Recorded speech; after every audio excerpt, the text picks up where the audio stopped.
Selamat siang anak-anak. Selamat siang, Ibu. Apa kabar? Baik, Bu. Ya, puji Tuhan kalian semua baik. Sebelum kita mulai materi kita pada hari ini, Ibu minta salah satu anak untuk memimpin kita dalam doa. Mari kita berdoa bersama baik. Berdoa selesai. Baik, terima kasih untuk anak Yasin yang sudah membawakan kita dalam doa. Sebelum itu, Ibu mau mengecek kehadiran kalian semua. Apakah semua hadir atau ada yang tidak hadir?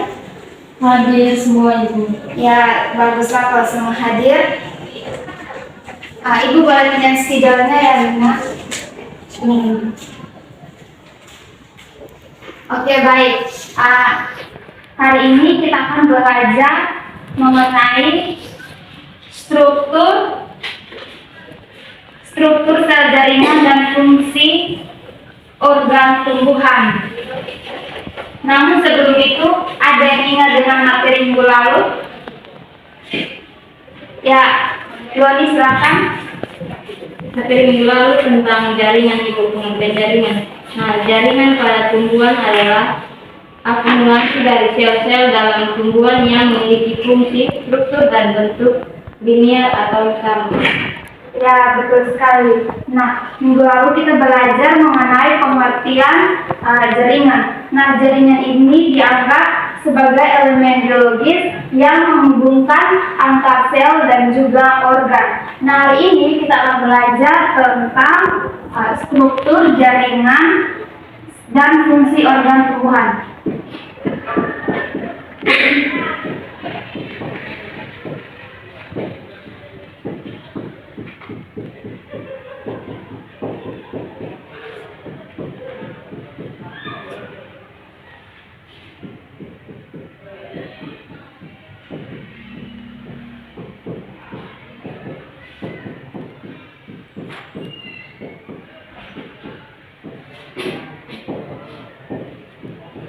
Oke, baik. Ini adalah materi pada hari ini. Struktur jaringan itu mungkin anak-anak ada yang tahu? Ya. Yang pertama itu adalah jaringan meristem. Nah, jaringan meristem ini sekelompok sel tumbuhan yang dapat membelah dan terus berkembang seiring dengan pertumbuhan tanaman. Sedangkan yang berikut itu adalah jaringan permanen. Nah, jaringan permanen ini merupakan hasil penggabungan dari jaringan primer dan juga jaringan sekunder pada jaringan meristem. Yang pertama itu kan jaringan meristem.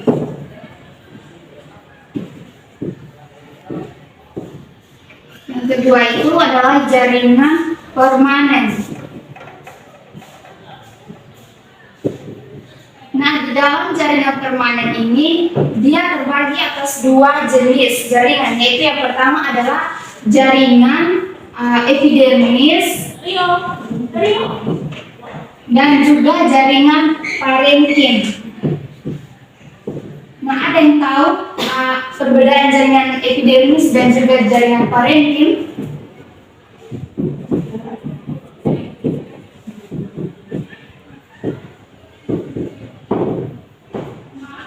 Nah, untuk jaringan epidermis adalah jaringan pelindung yang menutupi permukaan tubuh tumbuhan. Sedangkan untuk jaringan parenkim adalah jaringan yang terbentuk melakukan penetrasi dan penyerapan cahaya matahari serta mengatur pertukaran gas dalam jaringan. Yang berikut itu adalah jaringan penyokong. Jaringan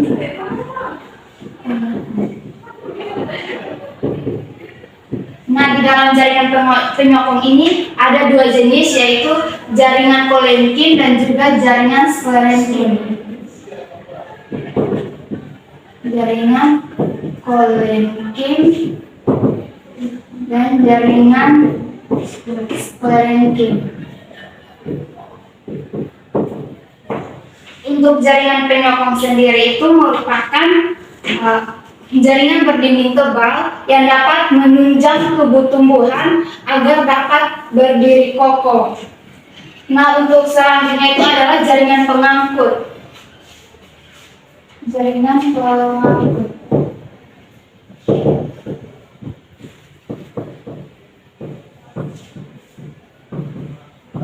Nah, anak-anak, di dalam jaringan pengangkut ini ada dua jenis, yaitu ada yang tahu? Silakan. Silen dan fluid. Ya, benar sekali. Di dalam jaringan pengangkut ini ada dua jenis, yaitu jaringan silen dan juga fluid. Ya.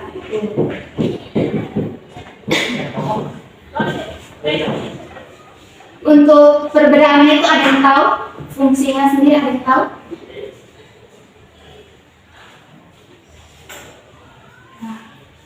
Ya, silakan anak Bun. Kalau silen itu berfungsi mengangkut air dan mineral dari akar ke tubuh tumbuhan.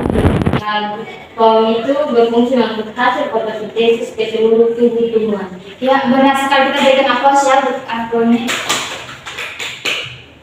Ya, jaringan silen ini berfungsi untuk mengangkut air dan garam mineral dari dalam tanah menuju ke daun atau ya. Sedangkan untuk jaringan fluid itu mengangkut hasil fotosintesis ke seluruh bagian tubuh tumbuhan. Nah, sekarang di depan ada dua gambar. Yang pertama itu adalah proses pertumbuhan pada tanaman dibantu oleh sel dalam jaringan tumbuhan. Nah, untuk pertumbuhan dan perkembangan pada tumbuhan diawali dengan perkecambahan. Nah, kemudian kecambah tersebut berkembang menjadi tumbuhan kecil. Setelah itu tumbuh hingga mencapai ukuran dan usia tertentu dan akan berkembang membentuk bunga dan buah atau biji sebagai alat perkembangbiakan. Nah, untuk gambar yang kedua ini adalah tanaman, di mana untuk yang pertama ini adalah struktur batang bagian dalam ini yang sudah diperbesar, sedangkan yang kedua ini adalah struktur akar bagian dalam ini juga sudah diperbesar. Di sini meliputi epidermis, korteks, kambium, silen dan juga fluid. Mungkin materi hari ini ada yang mau bertanya? Tidak ada, Ibu. Makasih, Ibu. Oke, kalau pas, Ibu akan bagi kalian dalam dua kelompok dan Ibu akan membagikan LKPD untuk kalian kerja. Setelah itu, perwakilan dari kelompok tersebut maju untuk mempresentasikannya.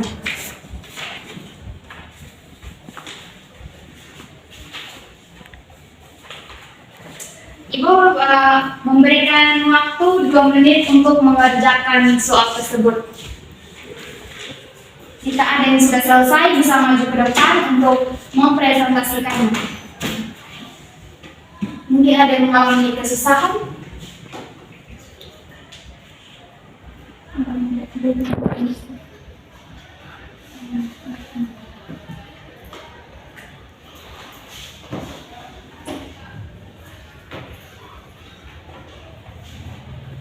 Terima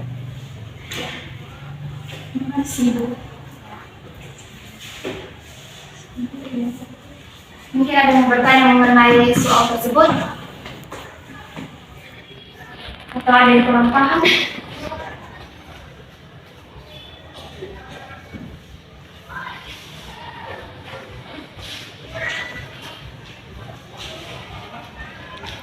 Kalau sudah selesai bisa maju ke depan. Kalau tidak ada kelompok kedua kelompok itu bisa maju ke depan untuk mempresentasikannya.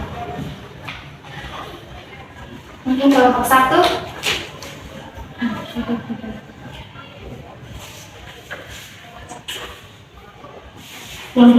Oh ya, kelompok 1 ya.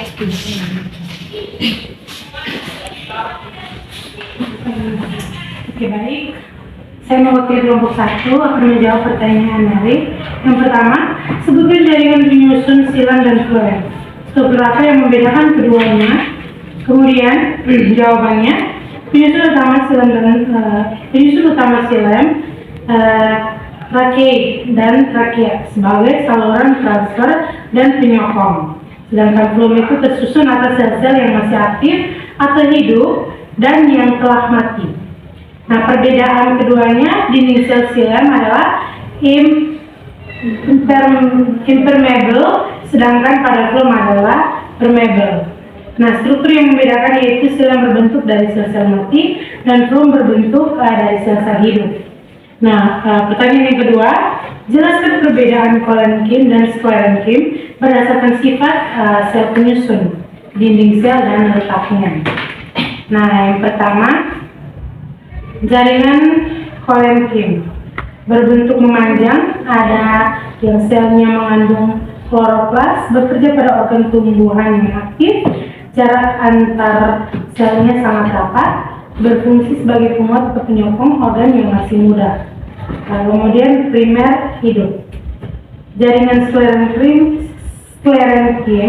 tersusun atas sel-sel yang sudah mati, bentuk seratnya ramping, memanjang dan berbentuk lingkar. Tidak mengandung protoplasma, dapat ditemui di tumbuhan yang sudah tua, kemudian primer, dewasa, dan mati. Nah, perbedaan berdasarkan dinding selnya itu, jaringan koenkim ini terdiri atas lapisan yang kaya akan selulosa, nah pektin dan hemiselulosa. Kemudian yang kedua mengandung sifat air, mengandung air kurang lebih 67%. Sedangkan jaringan sklerenkim itu mengalami penebalan lignin pada dinding sekunder. Yang kedua itu dinding selnya keras. Yang ketiga, jaringannya lebih kuat daripada jaringan koenkim. Kemudian perbedaan jaringan berdasarkan letaknya.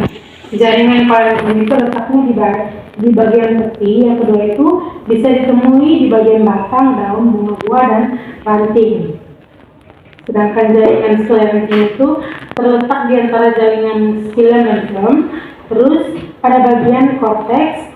Yang ketiga, tempurung kelapa yang lembat dari buah pir. Nah, pertanyaan yang ketiga, yang terakhir, apa yang dimaksud dengan jaringan meristem sekunder? Berikan contoh. Nah, jaringan meristem sekunder adalah jaringan meristem yang berasal dari jaringan dewasa, yaitu cambium dan cambium garbus. Meristem ini menimbulkan pertambahan besar tubuh tumbuhan. Contoh jaringan meristem sekunder yaitu cambium. Terima kasih. Berikan aplaus kepada kelompok 1. Mungkin kelompok 2 ada perbedaan atau sama? Ya.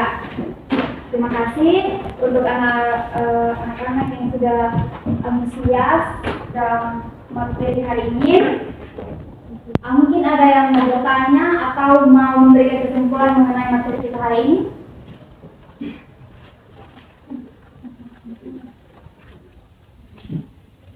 Kalau tidak ada, Ibu akan menarik kesimpulan materi kita hari ini, yaitu tumbuhan tersusun atas banyak sel. Nah, dari sel-sel ini pada tempat tertentu membentuk jaringan. Nah, jaringan ini adalah sekelompok sel yang mempunyai struktur dan fungsi yang sama. Dan ya, di dalam jaringan pengangkut ini ada dua jaringan, ada dua jenis jaringan, yaitu jaringan xilem dan juga jaringan phloem. Dan fungsi dari jaringan xilem yaitu mengangkut air dan garam mineral dari dalam tanah menuju ke daun, sedangkan untuk jaringan phloem itu mengangkut hasil-hasil fotosintesis ke seluruh bagian tubuh tumbuhan. Nah, untuk jaringan perbedaan jaringan xilem dan jaringan phloem itu, kalau jaringan xilem berarti dia terbentuk dari sel-sel mati, sedangkan untuk jaringan phloem itu dia terbentuk dari sel-sel hidup. Nah, itu adalah kesimpulan materi kita hari ini. Mungkin kalau ada yang mau bertanya, nanti bisa bertanya di minggu depan. Dan kita akan bertemu lagi di minggu depan. Dan semoga apa yang sudah kita pelajari hari ini bisa anak-anak bisa memahaminya dan bisa menjadi bekal untuk masa depannya. Sebelum kita mengakhirinya, ini minta salah satu anak untuk membawakan kita dalam doa. Anak Modi, silakan. Ya, baik, terima kasih anak Modi sudah membawakan kita dalam doa. Sampai jumpa. Terima kasih.